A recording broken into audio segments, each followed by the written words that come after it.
মালয়েশিয়ার শ্রমবাজার দ্রুত খুলে দেওয়ার আহ্বান প্রধানমন্ত্রীর। রোহিঙ্গা সংকটে বাংলাদেশের পাশে থাকবেন আনোয়ার ইব্রাহিম।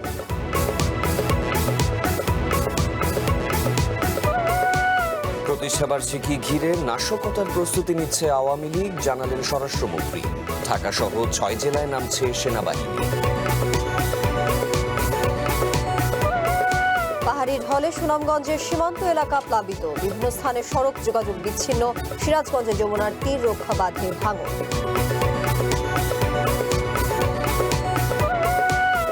ব্রিটেনে আবারও প্রধানমন্ত্রীর পদত্যাগ, স্থানীয় নির্বাচনে লেইবার পার্টির ভরাডুবির কারণে সরে দাঁড়ালেন কিয়ার স্টারমার। এবং বিশ্বকাপে নিজেদের দ্বিতীয় ম্যাচে রাতে মাঠে নামছে আর্জেন্টিনা। চ্যালেঞ্জ জানাতে প্রস্তুত প্রতিপক্ষ অস্ট্রিয়া।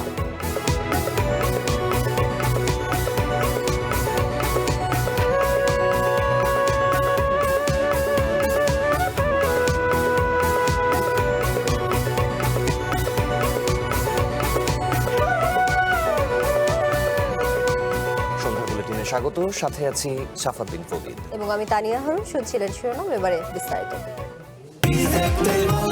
বাংলাদেশি কর্মীদের জন্য দ্রুত মালয়েশিয়ার শ্রমবাজার খুলে দেওয়ার আহ্বান জানিয়েছেন প্রধানমন্ত্রী তারেক রহমান। একই সঙ্গে দেশটিতে আরও বেশি বাংলাদেশি কর্মী নিয়োগের অনুরোধ জানিয়েছেন তিনি। সকালে মালয়েশিয়ার প্রশাসনিক রাজধানী পুত্রজায়ায় প্রধানমন্ত্রী আনোয়ার ইব্রাহিমের সঙ্গে দ্বিপক্ষীয় বৈঠক শেষে আয়োজিত যৌথ সংবাদ সম্মেলনে এসব কথা বলেন তারেক রহমান। বৈঠকে বাণিজ্য, বিনিয়োগ, রোহিঙ্গা সংকট ও আঞ্চলিক সহযোগিতা সহ নানা বিষয়ে আলোচনা হয়। প্রথম বিদেশ সফরে মালয়েশিয়ায় প্রধানমন্ত্রী তারেক রহমান। আর এই সফরের কেন্দ্রবিন্দুতেই ছিল দুই দেশের সম্পর্ককে আরও শক্তিশালী করার কূটনৈতিক উদ্যোগ। সোমবার সকালে কুয়ালালামপুরের সাংগ্রিলা হোটেল থেকে মোটর শোভাযাত্রায় রাজধানী পুত্রজারা দেশটির প্রধানমন্ত্রীর কার্যালয় পেরদারা পুত্রা ভবনে আসেন তারেক রহমান ও ডাক্তার জুবাইদা রহমান। তাদের অভ্যর্থনা জানান মালয়েশিয়ার প্রধানমন্ত্রী আনোয়ার ইব্রাহিম। লাল গালিচায় স্বাগত জানানো হয় বাংলাদেশের প্রধানমন্ত্রীকে, দেয়া হয় গার্ড অব অনার। এরপর শুরু হয় দুই প্রধানমন্ত্রীর একান্ত বৈঠক। পরে উচ্চ পর্যায়ের প্রতিনিধি দল নিয়ে অনুষ্ঠিত হয় বিস্তৃত আলোচনা। উঠে আসে বাণিজ্য, বিনিয়োগ, তথ্য প্রযুক্তি, জ্বালানি, অবকাঠামো, শিক্ষা, দক্ষতা উন্নয়ন এবং ডিজিটাল অর্থনীতি সহ বিভিন্ন খাতে সহযোগিতা বাড়ানোর বিষয়। যৌথ সংবাদ সম্মেলনে প্রধানমন্ত্রী তারেক রহমান বলেন, বাংলাদেশে আরও বিনিয়োগের সুযোগ রয়েছে। তিনি মালয়েশিয়ার ব্যবসায়ীদের বিনিয়োগের আহ্বান জানান। একই সঙ্গে বাংলাদেশি শ্রমিক নিয়োগ বৃদ্ধি, শ্রমবাজার দ্রুত চালু, অনিয়ম কর্মীদের বৈধকরণ এবং আটক বাংলাদেশিদের প্রত্যাবাসনের বিষয়ও তুলে ধরেন।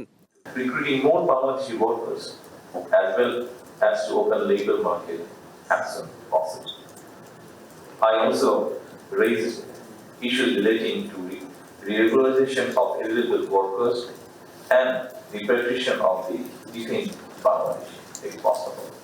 দুই নেতা মধ্যপ্রাচ্যের পরিস্থিতি সহ বিভিন্ন বৈশ্বিক ইস্যুতেও মতবিনিময় করেন এবং জাতিসংঘ সহ আন্তর্জাতিক ফোরামে একসঙ্গে কাজ করার অঙ্গীকার পুনর্ব্যক্ত করেন। I express deep concern for the Rohingya people sheltered in Bangladesh and thank Malaysia for its continued support for their safe, dignified and sustainable repatriation to Myanmar. Rohingya সংকটে বাংলাদেশের প্রতি সমর্থন জানান মালয়েশিয়ার প্রধানমন্ত্রী।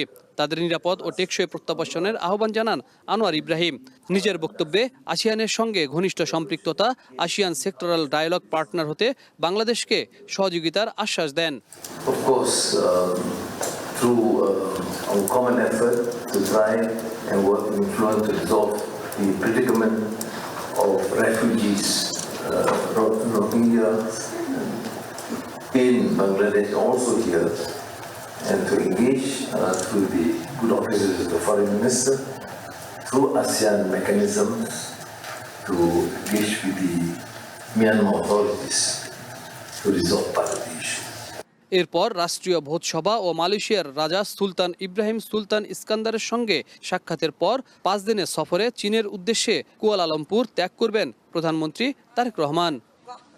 মালয়েশিয়ার শ্রমবাজার, শিক্ষা, স্বাস্থ্য, বিনিয়োগ, তথ্য প্রযুক্তি সহ নানা বিষয়ে আলোচনা হয়েছে দুই দেশের প্রধানমন্ত্রীর সাথে এই বৈঠকে। প্রধানমন্ত্রী তারেক রহমান জানিয়েছেন, মালয়েশিয়ার বিনিয়োগ বাংলাদেশে আরও বাড়াতে হবে যাতে দুই দেশের সম্পর্ক আরও শক্তিশালী হয়। মালয়েশিয়ার প্রধানমন্ত্রী জানিয়েছেন, বাংলাদেশে যে রোহিঙ্গা সংকট চলছে সেই সংকট সমাধানে তারা কাজ করতে চান। Habib Rahman, one news, Malaysia. সন্ত্রাস দমনে একসাথে কাজ করতে একমত হয়েছে বাংলাদেশ ও মালয়েশিয়া। নবায়নযোগ্য জ্বালানি বাড়াতে মালয়েশিয়াকে বিনিয়োগের আহ্বানও জানানো হয়।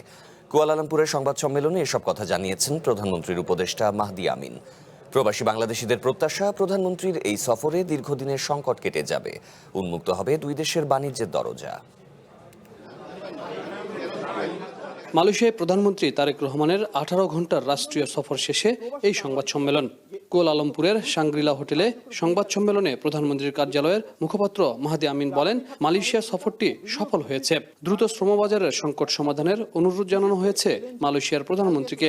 তিনি বলেন, দুই দেশের সন্ত্রাসবাদ মোকাবেলায় একসাথে কাজ করার কথাও বলেছেন দুই দেশের প্রধান। জ্বালানি খাতে সহযোগিতা ও বিনিয়োগ বৃদ্ধিতে বাংলাদেশ ও মালয়েশিয়া একমত হয়েছে।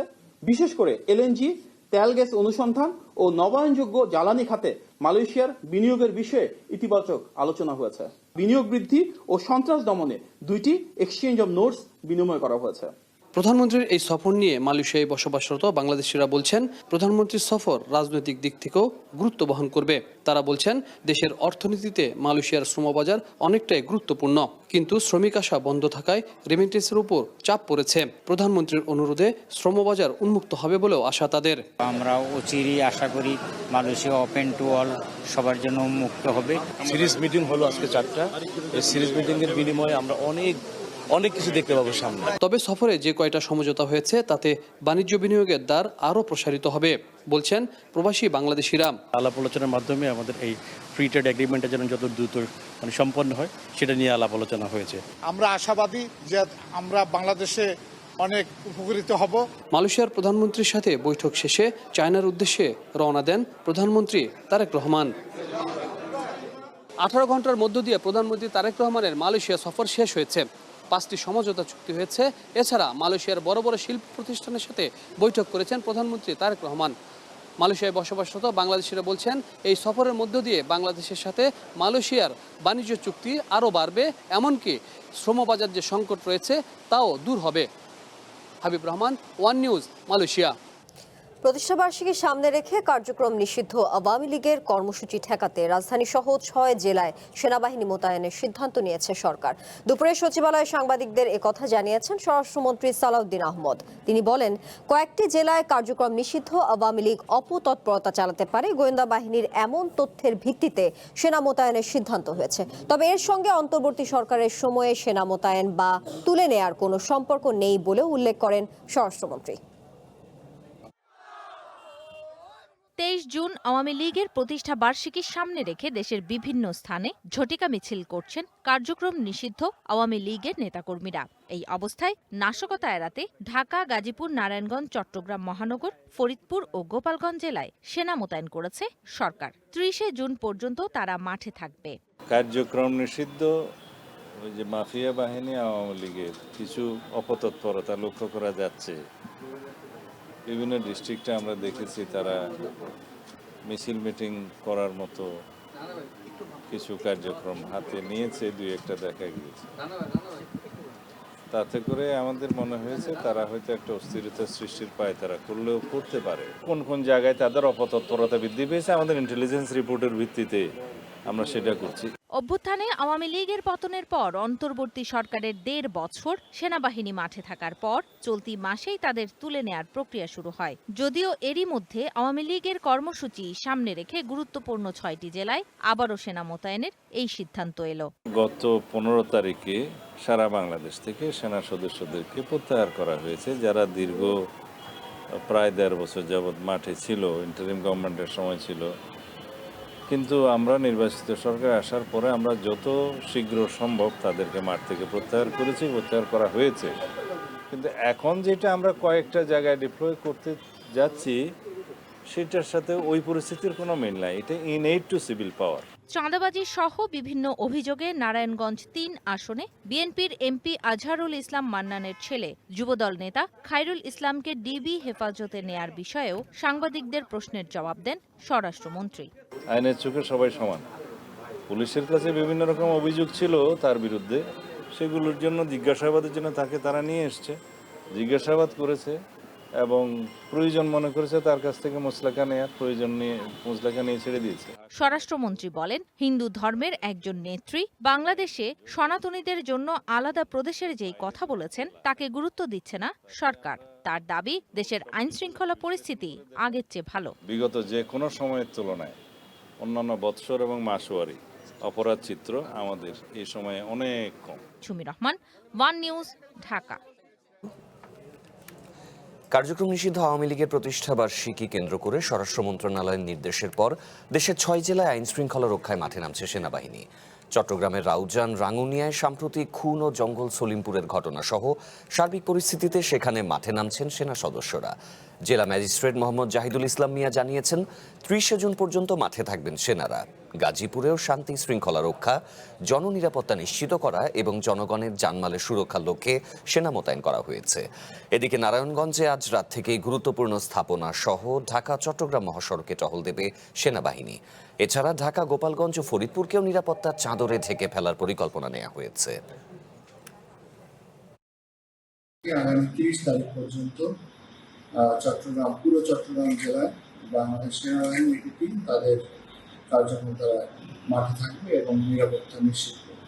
বিভিন্ন জেলায় in aid two civil administration এর আওতায় সেনাবাহিনী মোতায়েন করা হয়েছে। বাংলাদেশ সেনাবাহিনীর সদস্যরা ইতিমধ্যে আমাদের কাছে রিপোর্ট করেছেন, তারা এখানে থাকবেন এবং আইন শৃঙ্খলা পরিস্থিতির উন্নয়নের জন্য এবং আইন শৃঙ্খলা পরিস্থিতিকে যাতে বিঘ্ন না ঘটায় সেজন্য ওনারা কাজ করবেন। গুম, খুন ও গণহত্যার বিচার দাবিতে আগামীকাল রাজধানীর বিজয়নগরে সমাবেশ করবে 11 দলীয় ঐক্য। জামায়াতের সহকারী সেক্রেটারি জেনারেল হামিদুর রহমান আজাদ একথা জানিয়েছেন। রাজধানীর মগবাজারে 11 দলীয় ঐক্যের সংবাদ সম্মেলনে তিনি বলেন, দেশে ফ্যাসিবাদী শক্তির পুনরুত্থান ঠেকাতে সরকার ব্যর্থ হলে জনগণ চুল পরিমাণও ছাড় দেবে না। সংবাদ সম্মেলনে জানানো হয়, জুলাই অভ্যুত্থানের স্মরণে আগামী 1 জুলাই থেকে 5 আগস্ট পর্যন্ত টানা 36 দিনের কর্মসূচি নেওয়া হয়েছে। 4 জুলাই সারা দেশে বিক্ষোভ সমাবেশ করবে 11 দল। হামিদুর রহমান আজাদ অভিযোগ করেন, পররাষ্ট্রনীতিতে সরকার ব্যর্থতার পরিচয় দিয়েছে, ফ্যাসিবাদী শক্তিকে পুনর্বাসনের অপচেষ্টা চলছে।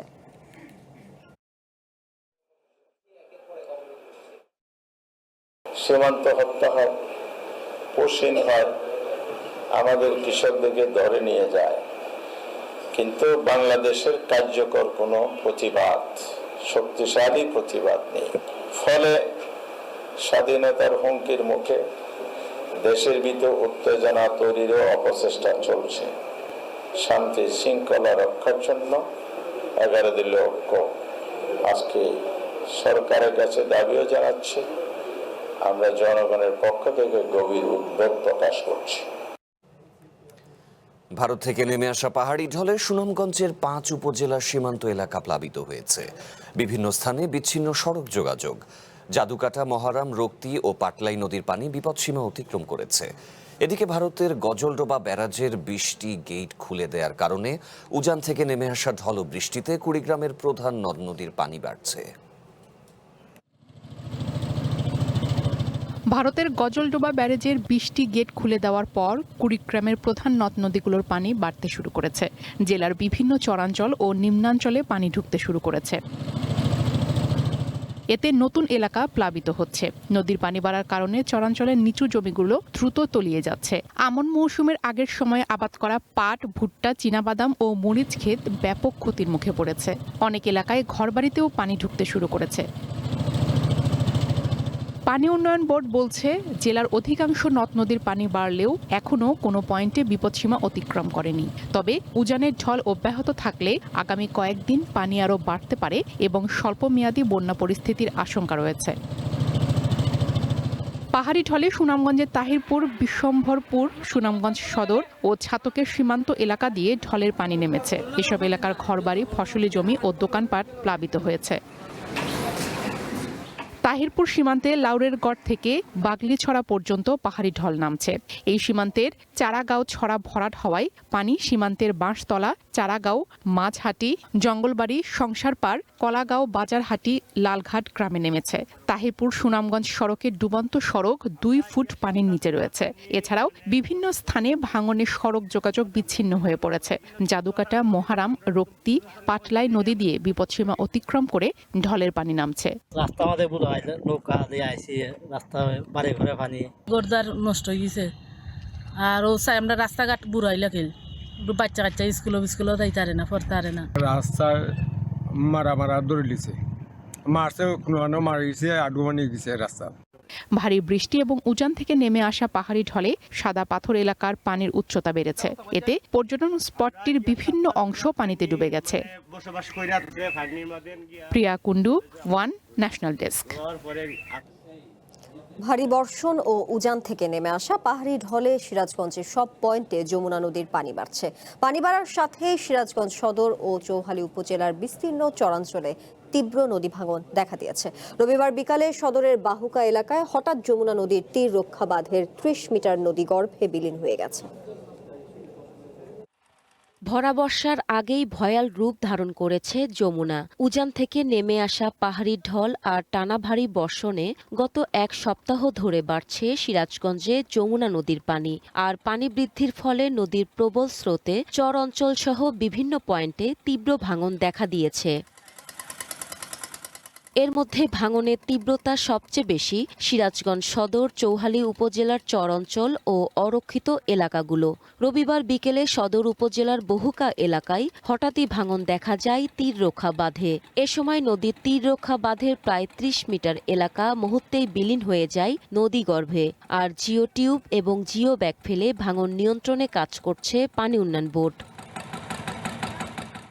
স্থানীয়রা বলছেন, ভাঙনের ফলে হুমকির মধ্যে রয়েছে বাহুকা, ইটালি, গাজারিয়া, ভেওয়ামারা সহ আশপাশের বেশ কয়েকটি গ্রামের ফসলি জমি সহ বিভিন্ন স্থাপনা।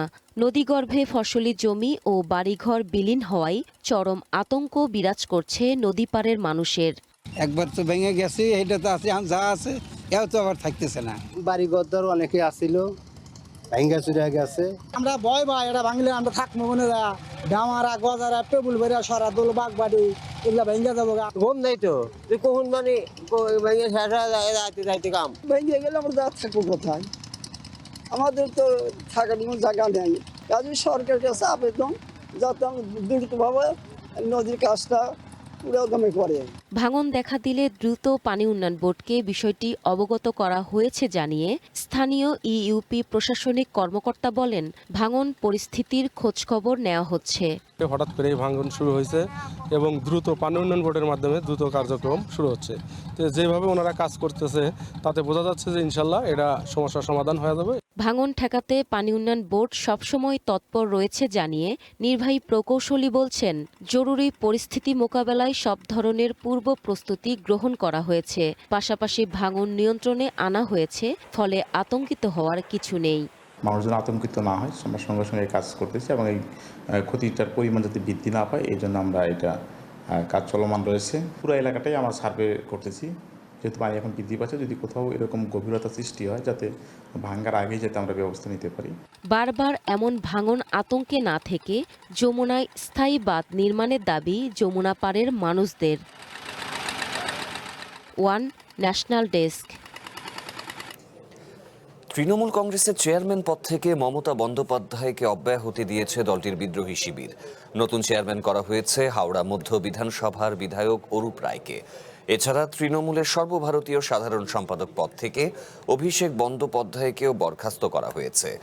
আজ বিধানসভার বাজেট অধিবেশন শেষে তৃণমূলের বিদ্রোহী বিধায়করা নিউ টাউনের একটি হোটেলে বৈঠকে বসেন। সেই বৈঠকে ছিলেন তৃণমূলের 60 জন বিধায়ক।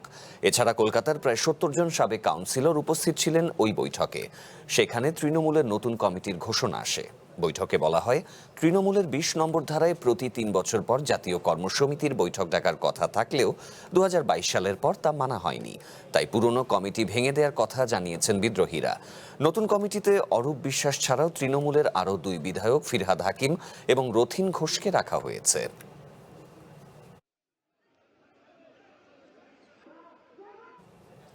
ব্রিটেনে আবারও প্রধানমন্ত্রীর পদত্যাগ। নিজের দলের এমপিদের চাপের মুখে অবশেষে নতি স্বীকার করলেন কিয়ার স্টারমার। স্থানীয় নির্বাচনে লেবার পার্টির ভরাডুবি এবং একের পর এক ভুল সিদ্ধান্তের কারণে রাজনৈতিক চাপের মুখে পদত্যাগের সিদ্ধান্ত নিতে বাধ্য হলেন ব্রিটিশ প্রধানমন্ত্রী। তার এই পদত্যাগের মধ্য দিয়ে গত এক দশকের মধ্যে সপ্তম প্রধানমন্ত্রী পেতে যাচ্ছে ব্রিটেন। এদিকে স্টারমারের পদত্যাগের পর ব্রিটেনের প্রধানমন্ত্রী পদে প্রতিদ্বন্দ্বিতায় ঘোষণা দিয়েছেন লেবার পার্টির প্রভাবশালী নেতা অ্যান্ডি বার্নহ্যাম। 2024 সালের জুলাইয়ে ব্রিটেনের নির্বাচনে ঐতিহাসিক জয়ের মধ্য দিয়ে ক্ষমতায় আসেন কিয়ার স্টারমার, কিন্তু প্রধানমন্ত্রীত্বের 2 বছরের কম সময়ের মধ্যে রাজনৈতিক চাপের মুখে বিদায়ের সিদ্ধান্ত নিতে বাধ্য হলেন তিনি। সোমবার 10 ডাউনিং স্ট্রিটের সামনে দেয়া এক ভাষণে প্রধানমন্ত্রী ও দলীয় নেতৃত্ব থেকে পদত্যাগের ঘোষণা দেন 63 বছর বয়সী স্টারমার। দলের নতুন নেতা ও প্রধানমন্ত্রী নির্বাচিত না হওয়া পর্যন্ত অন্তর্বর্তীকালীনভাবে দায়িত্বে বহাল থাকার কথা জানান তিনি। সেই সাথে নিজের উত্তরসূরিকে পূর্ণ সমর্থন ও ক্ষমতার সুশৃঙ্খল হস্তান্তরের প্রতিশ্রুতিও ব্যক্ত করেন ব্রিটেনের বিদায়ী প্রধানমন্ত্রী। I have heard the answer of my parliamentary party to that question. আমার দল এখন যে প্রশ্নটি তুলছে তা হলো আগামী সাধারণ নির্বাচনে লেবার পার্টিকে নেতৃত্ব দেওয়ার জন্য আমি উপযুক্ত কিনা। আমি পার্লামেন্টারি দলের সেই জবাব শুনেছি এবং তা মেনে নিচ্ছি। দেশকে সবার উপরে রাখার জন্যই আমি প্রতিটি সিদ্ধান্ত নেই, আর সে কারণেই আমি লেবার পার্টির নেতার পদ থেকে পদত্যাগ করছি। This morning to inform him of my decision. Starmer জানান, সোমবার সকালেই তিনি রাজা চার্লসের সাথে কথা বলে তার এই সিদ্ধান্তের কথা আনুষ্ঠানিকভাবে জানিয়েছেন। সেপ্টেম্বরের সংসদ অধিবেশনের আগেই নতুন নেতৃত্ব নির্বাচনের জন্য লেবার পার্টির ন্যাশনাল এক্সিকিউটিভ কমিটিকে একটি সময়সূচি নির্ধারণের অনুরোধ জানিয়েছেন বিদায়ী এই প্রধানমন্ত্রী। কনজারভেটিভ পার্টির দীর্ঘ 14 বছরের শাসনামলে রাজনৈতিক বিশৃঙ্খলার পর স্থিতিশীলতা ফিরিয়ে আনার আশা জাগিয়ে ব্রিটেনের প্রধানমন্ত্রীর দায়িত্ব নিয়েছিলেন কিয়ার স্টারমার, কিন্তু ক্ষমতায় আসার পর প্রতিশ্রুত অর্থনৈতিক প্রবৃদ্ধি অর্জন, ভেঙে পড়া জনসেবা খাতের সংস্কার এবং জীবনযাত্রার ব্যয় কমাতে শুরু থেকেই হিমশিম খাচ্ছিলেন স্টারমার। তার উপর একের পর এক ভুল সিদ্ধান্ত তার নেতৃত্বকে আরও দুর্বল করে দেয়। বিশেষ করে সাজাপ্রাপ্ত যৌন অপরাধী জেফ্রি এপস্টিনের সাথে ঘনিষ্ঠ পিটার ম্যান্ডেলসনকে আমেরিকায় ব্রিটেনের রাষ্ট্রদূত হিসেবে নিয়োগ দেওয়ার সিদ্ধান্তটি তার জন্য সবচেয়ে বড় কেলেঙ্কারি হিসেবে উঠে আসে। সেই সাথে সাম্প্রতিক স্থানীয় নির্বাচনে লেবার পার্টির ভরাডুবির পর স্টারমারের বিরুদ্ধে দলের ভেতরে ক্ষোভ দানা বাঁধছিল। একদিকে লেবার পার্টি তাদের উদারপন্থী ভোটারদের গ্রিন পার্টির কাছে হারাচ্ছে, অন্যদিকে দেশজুড়ে জনমত জরিপে ক্রমেই জনপ্রিয়তা বাড়ছে ডানপন্থী নাইজেল ফারাজের অভিবাসন বিরোধী দল রিফর্ম ইউকের। ফলে গত কিছুদিন ধরেই বিদায়ের সুনির্দিষ্ট সময়সূচি ঘোষণার জন্য স্টারমারকে চাপ দিয়ে আসছিলেন লেবার পার্টির অধিকাংশ এমপি।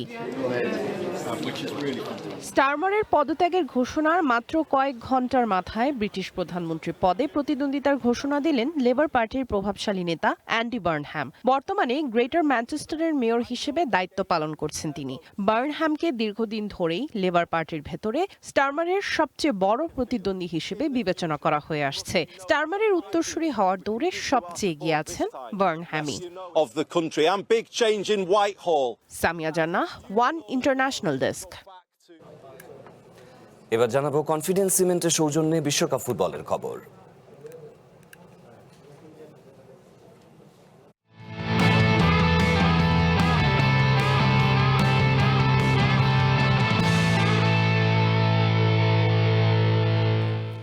বিশ্বকাপে নিজেদের দ্বিতীয় ম্যাচে আজ রাতে মাঠে নামছে আর্জেন্টিনা। মেসিদের প্রতিপক্ষ অস্ট্রিয়া। দুদলই নিজেদের গ্রুপ পর্বের প্রথম ম্যাচে জয় তুলে নিয়েছে। এই ম্যাচে জয় পেলে দুদলেরই সুযোগ রয়েছে নকআউট পর্ব অনেকটাই নিশ্চিত করার। ড্যালাসে ম্যাচ শুরু হবে রাত 11টায়।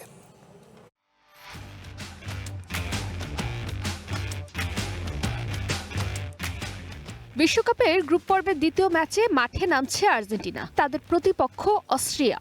প্রথম ম্যাচে দারুণ জয় পাওয়ার পর আত্মবিশ্বাসের তুঙ্গে রয়েছে আলবিসেলেস্তারা। লক্ষ্য আরেকটি জয় তুলে নিয়ে নকআউট পর্বের পথে আরও এক ধাপ এগিয়ে যাওয়া। এদিকে অস্ট্রিয়াও সহজ প্রতিপক্ষ নয়। গ্রুপ পর্বে নিজেদের প্রথম ম্যাচে জর্ডানের বিপক্ষে জয় তুলে নিয়েছে ওরা। সংগঠিত ফুটবল, দ্রুত কাউন্টার অ্যাটাক এবং মাঝ মাঠে লড়াইয়ে শক্ত অবস্থান নিয়ে তারা আর্জেন্টিনাকে কঠিন চ্যালেঞ্জ জানাতে প্রস্তুত। আর্জেন্টিনার আক্রমণ ভাগের দিকে থাকবে তাদের সবচেয়ে বড় অস্ত্র। তবে অস্ট্রিয়ার রক্ষণ ভাগ ভাঙতে হলে নিজেদের সেরাটাই দিতে হবে 3 বারের বিশ্ব চ্যাম্পিয়নদের।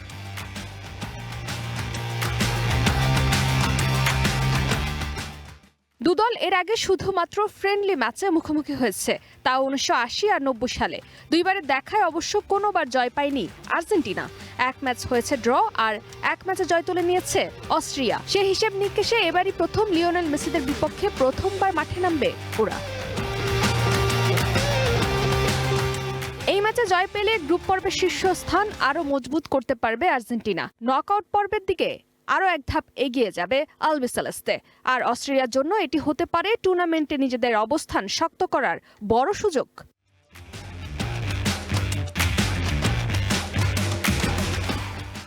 ফারজানা জাহান প্রিয়া, ওয়ান স্পোর্টস ডেস্ক। সন্ধ্যার বুলেটিনে বিরতি নিচ্ছি, ফিরে এসে আরো যা থাকছে। জীবনমান উন্নয়নী বাজেটের লক্ষ্য বললেন অর্থমন্ত্রী, ক্রিয়েটিভ ইকোনমির জন্য আলাদা প্ল্যাটফর্ম তৈরির উদ্যোগ।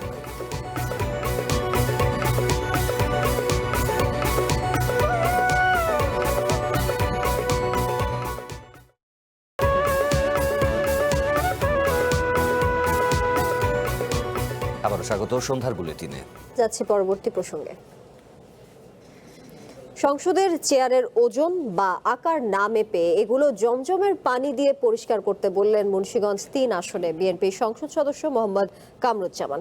বিকালে জাতীয় সংসদের বৈঠকে তিনি বলেন, বিগত 16 বছরে সংসদের চেয়ার অপবিত্র করা হয়েছে। সাবেক সেনা কর্মকর্তা জিয়াউল আহসান, সাবেক আইজিপি বেনজির আহমেদ এবং ডিবি প্রধান হারুনকে কুলাঙ্গার বলেও অভিহিত করেন তিনি। গুম খুনের মতো অপরাধে জড়িত থাকায় বিগত আওয়ামী লীগ সরকারের এসব প্রভাবশালী ব্যক্তির বিচার দাবি করেন কামরুজ্জামান।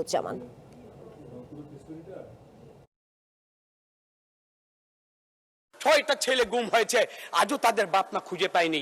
আমি মনে করি মাননীয় স্বরাষ্ট্রমন্ত্রী, আপনি সবগুলোকে বিচারের আওতায় এনে আপনি ইনশাআল্লাহ বাংলাদেশে আপনি একটা দৃষ্টান্ত স্থাপন করবেন।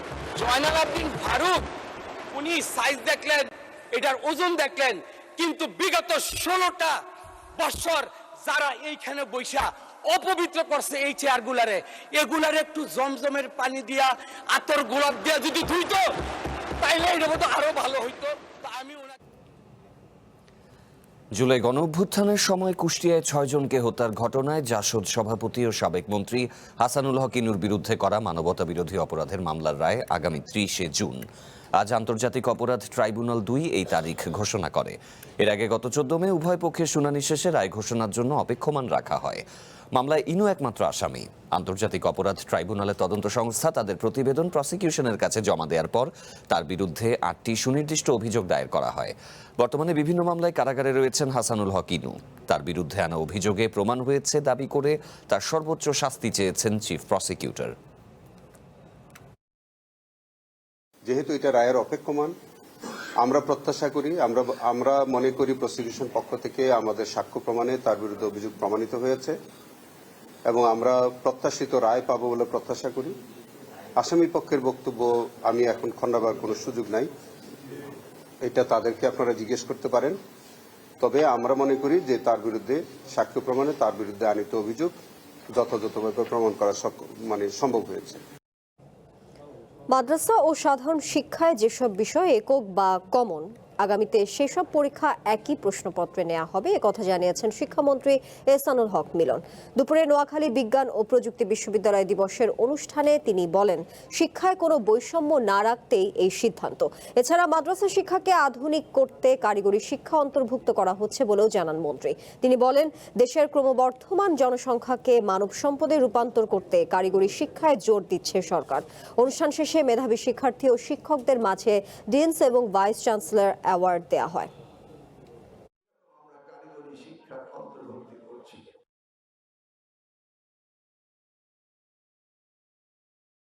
আগামী দিনে মাদ্রাসার এবং সাধারণ শিক্ষা যে সাবজেক্টগুলো কমন, সেই কমন সাবজেক্টগুলো কমন প্রশ্ন করা হবে।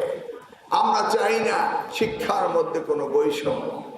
আমরা মাদ্রাসা শিক্ষাকেও মডার্নাইজ করার জন্য সেখানেও আমরা কারিগরি শিক্ষার অন্তর্ভুক্তি করছি। কার্যক্রম নিষিদ্ধ আওয়ামী লীগের প্রতিষ্ঠাবার্ষিকী ঘিরে আইন শৃঙ্খলা পরিস্থিতি স্বাভাবিক রাখতে এবং সার্বিক নিরাপত্তা নিশ্চিতে রাজধানী জুড়ে নিরাপত্তা ব্যবস্থা জোরদার করেছে ঢাকা মহানগর পুলিশ। দুপুরের পর থেকে রাজধানীর প্রবেশপথ সহ বিভিন্ন সড়ক ও গুরুত্বপূর্ণ পয়েন্টে বসানো হয়েছে আইন শৃঙ্খলা বাহিনীর তল্লাশি চৌকি। নিরাপত্তার স্বার্থে যানবাহন ও পথচারী থামিয়ে জিজ্ঞাসাবাদ এমনকি তল্লাশিও করছে পুলিশ। ডিএমপি জানিয়েছে রাজধানীতে 200টিরও বেশি স্থানে বিশেষ চেকপোস্ট বসানো হবে। এদিকে চলতি মাসের শুরু থেকে 20 জুন পর্যন্ত রাজনৈতিক মামলায় 82 জন এবং ঝটিকা মিছিলের প্রস্তুতিকালে 28 জনকে গ্রেপ্তার করেছে পুলিশ।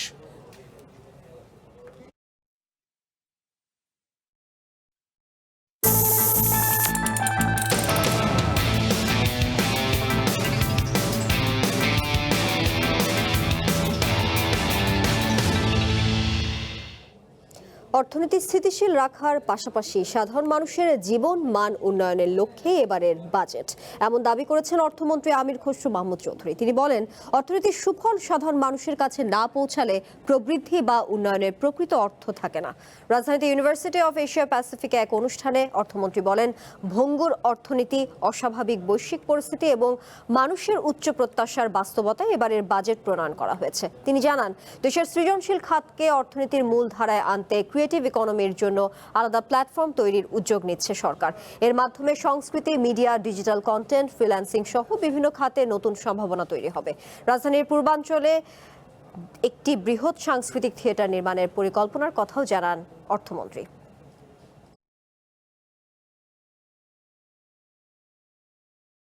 যেখানে অর্থনীতি ভঙ্গুর, যেখানে বিশ্ব পরিস্থিতি, যুদ্ধ বিগ্রহ চলছে, এর মধ্যে বাজেট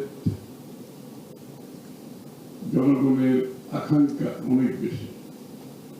বিশেষ করে এই আপরাইজিং এর পরে বাংলাদেশের জনগণের আকাঙ্ক্ষা আকাশচুম্বী বললে ভুল হবে না। আমরা পুরো মডেল থেকে বেরিয়ে আসছি, কমপ্লিট একটা নতুন ইকোনমিক মডেলে ঢুকেছি। এই মডেলটা যেটা আমি বললাম, আমাদের basis of democratisation of economy. গাজীপুরের শ্রীপুরে পাথার ইন্দ্রাপুর সড়ক সংস্কার প্রকল্প ঘিরে ব্যাপক অনিয়ম ও দুর্নীতির অভিযোগ উঠেছে।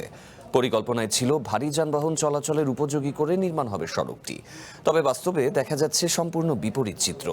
2.25 কিলোমিটার দীর্ঘ এই সড়কের স্থায়িত্ব কতদিন হবে তা নিয়ে শঙ্কায় রয়েছেন স্থানীয়রা। গাজীপুরের শ্রীপুর উপজেলার পাথার ইন্দ্রাপুর সড়কে চলছে রক্ষণাবেক্ষণ ও সংস্কারের কাজ। আর 1,35 লাখ টাকা ব্যয়ের এই প্রকল্প বাস্তবায়ন করছে স্থানীয় সরকার প্রকৌশল অধিদপ্তর এলজিইডি। তবে কাজের শুরু থেকেই ব্যবহৃত নির্মাণ সামগ্রীর মান নিয়ে প্রশ্ন তুলেছেন এলাকাবাসী। এলাকাবাসীর অভিযোগ, সড়কে ব্যবহৃত সামগ্রী নিম্নমানের। শুধু তাই নয়, দুই পাশ রক্ষায় অতি নিম্নমানের ইট ব্যবহার করা হচ্ছে।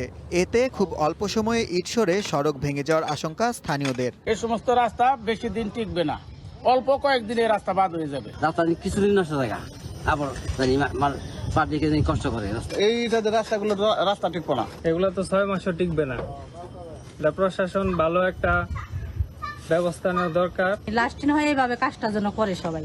নিম্নমানের নির্মাণ সামগ্রী ব্যবহার করা হলে উন্নয়নের সুফল পাওয়ার আগেই আবারও প্রয়োজন হবে সড়ক সংস্কারের। তবে প্রকল্প বাস্তবায়নের কঠোর তদারকি নিশ্চিত করে নির্মাণ সামগ্রীর মান যাচাই করে খতিয়ে দেখবে সংশ্লিষ্ট কর্তৃপক্ষ, এমনটাই দাবি এলাকাবাসীর। প্রতি বছর রাস্তা করা যাবে না, একবার যাতে করে অনেকদিন লাস্টিং করে। গাড়ি ঘোড়া যেমন চলে এরকম রাস্তা হচ্ছে না, রাস্তা আরো মজবুতের দরকার। এ বিষয়ে ক্যামেরার সামনে কথা বলতে রাজি নন গাজীপুর এলজিইডির নির্বাহী প্রকৌশলী। তবে স্থানীয়দের অভিযোগ খতিয়ে দেখে প্রয়োজনীয় ব্যবস্থা নেওয়ার আশ্বাস দেন তিনি।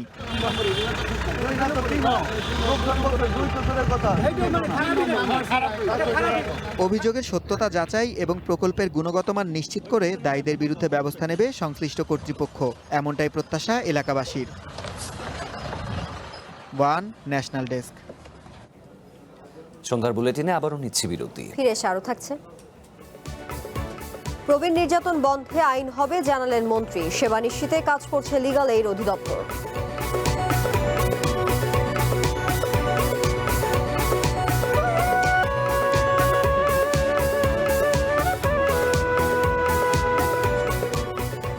স্বাগত সন্ধ্যার বুলেটিনে। যাচ্ছি পরের খবরে। প্রবীণদের অগ্রাধিকার ভিত্তিতে সেবা ও আশ্রয় নিশ্চিত করতে আইন মন্ত্রণালয়ের অধীনে কাজ করছে লিগ্যাল এইড অধিদপ্তর।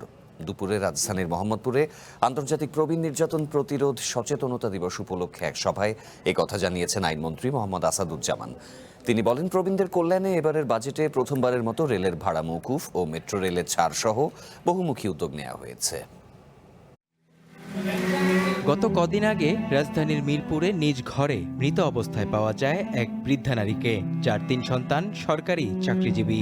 এমন হৃদয় বিদারক ঘটনা নজর কাড়ে পুরো দেশের মানুষের। এছাড়াও এক বৃদ্ধ মাকে হাসপাতালে ভর্তির পর সেবা যত্ন তো দূরের কথা, আর খোঁজ নিতে আসেনি সন্তানরা। মারা যাবার 2 দিন পর মৃত নারীর মরদেহ নিতে আসলেও হাসপাতালের খরচ দিতে না চাওয়ার মতো ঘটনার কথা উঠে আসে রিসোর্স ইন্টিগ্রেশন সেন্টার আয়োজিত সভায়। আন্তর্জাতিক প্রবীণ নির্যাতন প্রতিরোধ সচেতনতা দিবস 2026 উপলক্ষে দুপুরে রাজধানীর মোহাম্মদপুরে আয়োজিত সভায় প্রবীণ নির্যাতনের কারণ ও প্রতিরোধের নানা দিক নির্দেশনা ও পরামর্শ তুলে ধরেন বক্তারা। যৌথ পরিবারের যে সম্ভাবনা ছিল সেটা এখনকার বাস্তবতায় নেই, এটাই হচ্ছে নির্মম সত্যতা। আপনি ইয়াং বয়স থেকে আপনার বৃদ্ধ বয়সের জন্য আপনি কিছু টাকা জমাতে থাকেন, যেটা আপনার রিটায়ারমেন্টের পরে বা আপনার একটা বয়সের পরে ওই টাকাটা এসে আপনাকে আপনার হেলথ থেকে হেল্প করবে, হেলথ সার্ভিস পেতে। হাসপাতালের বিষয়ে আপনারা কর্নার টর্নারের কথা বলেছেন, কিন্তু জেরিয়াট্রিক হসপিটালের সংখ্যা বাংলাদেশে খুবই কম। দেশে প্রবীণ নির্যাতন পুরোপুরি বন্ধ করতে সরকারের পক্ষ থেকে যুগোপযোগী নীতি ও আইন প্রণয়ন নিয়ে কাজ হচ্ছে বলে জানান আইনমন্ত্রী। আমাদের এই মূল্যবোধের জায়গাটা যদি আমরা তৈরি না করতে পারি, কোনো সেক্টরে আমরা এগিয়ে যেতে সক্ষম হব বলে মনে হয় না। ফলে আপনারা যারা এই দায়িত্ব নিয়েছেন, আপনারা সামাজিক সচেতনতা বৃদ্ধির জন্য যা কিছু করণীয় করেন, সরকারের পক্ষ থেকে পলিসি লেভেল এবং আইন প্রণয়নের ক্ষেত্রে যতটা ভূমিকা রাখা দরকার আমরা রাখার চেষ্টা করব।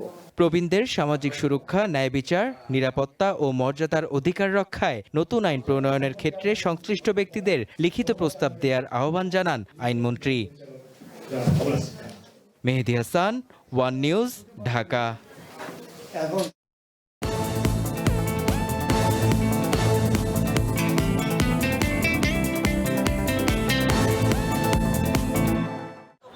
জুলাই আন্দোলনে রাজধানীর বংশালে মুখলেসিনকে হত্যাচেষ্টার মামলায় সাবেক এমপি হাসানুল হক ইনু ও রাশেদ খান মেননকে গ্রেপ্তার দেখানোর আদেশ দিয়েছে ঢাকার মেট্রোপলিটন ম্যাজিস্ট্রেট আদালত। শুনানিতে ইনু বলেন, কোন আদালত কি আদেশ দিয়েছেন এবং আইনজীবীরা কি বক্তব্য দিয়েছেন তার সবকিছু তিনি লিখে রাখছেন। তবে তার এই বক্তব্যকে আদালতের প্রতি হুমকি হিসেবে উল্লেখ করেছেন রাষ্ট্রপক্ষের আইনজীবী হারুনুর রশিদ। বর্তমানে প্রাথমিক বিদ্যালয়ের অর্ধেকের বেশি শিক্ষকের প্রশিক্ষণ নেই বলে জানিয়েছেন প্রাথমিক ও গণশিক্ষা প্রতিমন্ত্রী ববি হাজ্জাজ। তিনি জানান, 2028 সালের মধ্যে সকল বিদ্যালয়ে প্রশিক্ষিত শিক্ষক নিশ্চিত করা হবে। দুপুরে রাজধানীর বসুন্ধরায় আইইউবিতে আর্লি চাইল্ডহুড ডেভেলপমেন্ট নীতিমালা সংলাপ শেষে একথা জানান তিনি। প্রাথমিক পর্যায়ে শিক্ষাকে আনন্দময় করতে প্রধানমন্ত্রীর নির্দেশনা রয়েছে বলেও উল্লেখ করেন তিনি। বেসরকারি নন এমপিও শিক্ষা প্রতিষ্ঠানগুলো এমপিও ভুক্তির দাবিতে ভুকা মিছিল করেছেন শিক্ষকরা। সকালে রাজধানীতে এ কর্মসূচি পালিত হয়। সম্মিলিত নন এমপিও ঐক্য পরিষদের ব্যানারে ভুকা মিছিল করেন শিক্ষকরা। এ সময় শিক্ষকরা বলেন, দীর্ঘদিন ধরে দেশের স্বীকৃতিপ্রাপ্ত নন এমপিও শিক্ষা প্রতিষ্ঠানগুলো চরম বৈষম্যের শিকার হচ্ছে। দাবি আদায় না হলে পরবর্তীতে কঠোর আন্দোলনের হুঁশিয়ারি দেন শিক্ষকরা। হাসপাতাল কার্যক্রম চালু এবং একাডেমিক অব্যবস্থাপনা ও শিক্ষক সংকটের প্রতিবাদে শাটডাউন কর্মসূচি পালন করেছেন সুনামগঞ্জ মেডিকেল কলেজের শিক্ষার্থীরা। সকাল 10:30 থেকে দুপুর 12টা পর্যন্ত একাডেমিক ভবনের মূল ফটকে তালা দিয়ে বিক্ষোভ করেন তারা। রাজধানীর পূর্ব শেওড়াপাড়ায় ইটের আঘাতে মোটরসাইকেল থেকে পড়ে গুরুতর আহত সাজিদ চৌধুরী রাফি মারা গেছেন। ভোরে ঢাকা মেডিকেলে চিকিৎসাধীন অবস্থায় তার মৃত্যু হয়। গত 9 জুন রাত 1:15টার দিকে পূর্ব শেওড়াপাড়া দিয়ে মোটরসাইকেলে বাসায় ফিরছিলেন রাফি। এ সময় তার চলন্ত মোটরসাইকেল লক্ষ্য করে ইট ছোড়ে এক দুর্বৃত্ত। এই ঘটনায় 3 জনকে আটক করা হয়েছে।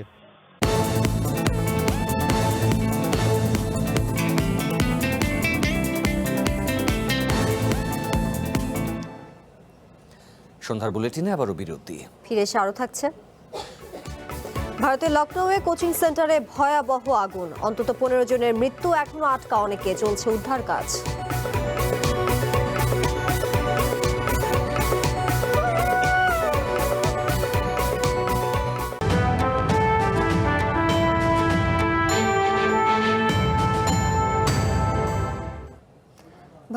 উত্তরপ্রদেশের রাজধানী লখনৌয়ের আলীগঞ্জে একটি কোচিং সেন্টারে অগ্নিকাণ্ডে অন্তত 15 জনের মৃত্যু হয়েছে। সোমবার উষা মেহতা মার্গ এলাকার একটি 3তলা ভবনে এই আগুন লাগে।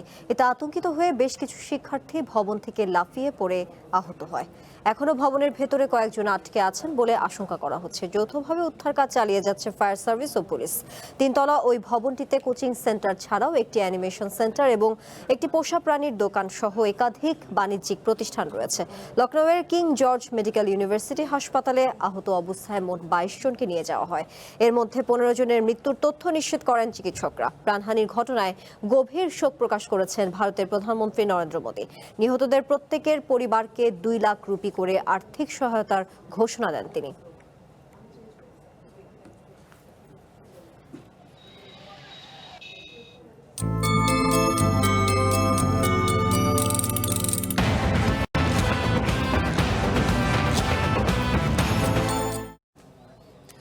বছরের দীর্ঘতম দিন আর রাতকে ঘিরে ইউরোপ জুড়ে চলছে নানা আয়োজন। জ্যোতির্বিজ্ঞানের ভাষায় এই দিনটিকে বলা হয় গ্রীষ্মকালীন অয়নান্ত বা সামার সলস্টিস। ব্রিটেনে গ্রীষ্মকালীন সূর্য অয়ন উদযাপনে ভিড় করে প্রায় 20,000 মানুষ। নাচ গান ও বিভিন্ন আয়োজনে সূর্য অয়নকে বরণ করে নেয় বিশ্বের নানা প্রান্তের মানুষ। তখনও ফোটেনি ভোরের আলো। বছরের দীর্ঘতম দিন আর রাতকে বরণ করতে ব্রিটেনের প্রাগ ঐতিহাসিক স্টোনহেঞ্জে জড়ো হন 20,000-এর বেশি মানুষ। পাথরের গা ঘেঁষে ততক্ষণে উঁকি দিতে শুরু করেছে দিনের প্রথম সূর্য। সূর্যোদয়ের সময় আলো ছায়ার খেলা আর নানা রঙের আভায় চারিদিক রঙিন হয়ে ওঠে। সূর্যিমামা তখন হাতছানি দিয়ে নিজের সৌন্দর্যের প্রশংসা করাতে বেশি আনন্দ পায়। সূর্যের এমন রূপে মাতোয়ারা হতে বিশ্বের বিভিন্ন দেশ থেকে অনেক পর্যটক ছুটে যায় ব্রিটেনের এই স্থাপনায়। আজকের সূর্যোদয় চমৎকার ছিল, কারণ সূর্য উঠতে একটু বেশি সময় নিয়েছিল। সাথে উল্লাস আর ঢাকের শব্দ আমাদের মুগ্ধ করেছে। স্টোনহেঞ্জ এমনভাবে তৈরি করা হয়েছে যাতে এটি গ্রীষ্ম এবং শীত উভয় আয়ন্তকেই সূর্যের অবস্থানের সাথে সরাসরি সারিবদ্ধ থাকে, যে কারণে আয়ন্তের সময়টাতে এখানে ভিড় করেন বিশ্বের নানা প্রান্তের মানুষ। সারা বছর বন্ধ থাকলেও আয়ন্ত উপলক্ষে মূল পাথরের বৃত্তটি খুলে দেওয়া হয় সাধারণ মানুষের জন্য। এছাড়াও বেশ কয়েকটি সম্প্রদায়ের মানুষ দিনটিকে পবিত্র বলেও মনে করেন। চলে ঐতিহ্যবাহী পোশাক আর আচার অনুষ্ঠানের মাধ্যমে নানা উদযাপন। Masud Rana, one international desk. সন্ধ্যার বুলেটিন শেষ করব, তার আগে শিরোনামগুলো আরো একবার। মালয়েশিয়া শ্রমবাজার দ্রুত খুলে দেওয়ার আহ্বান প্রধানমন্ত্রীর। রোহিঙ্গা ইস্যুতে বাংলাদেশের পাশে থাকবেন আনোয়ার ইব্রাহিম।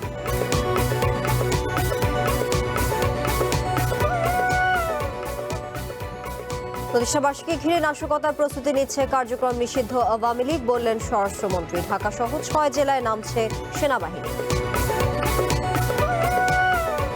পাহাড়ি ঢলে সুনামগঞ্জের সীমান্ত এলাকা প্লাবিত, বিভিন্ন স্থানে বিচ্ছিন্ন সড়ক যোগাযোগ।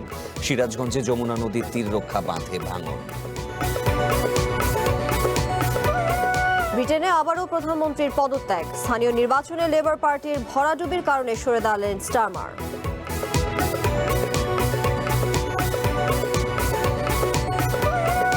এবং বিশ্বকাপে নিজেদের দ্বিতীয় ম্যাচে রাতে মাঠে নামছে আর্জেন্টিনা। চ্যালেঞ্জ জানাতে প্রস্তুত প্রতিপক্ষ অস্ট্রিয়া।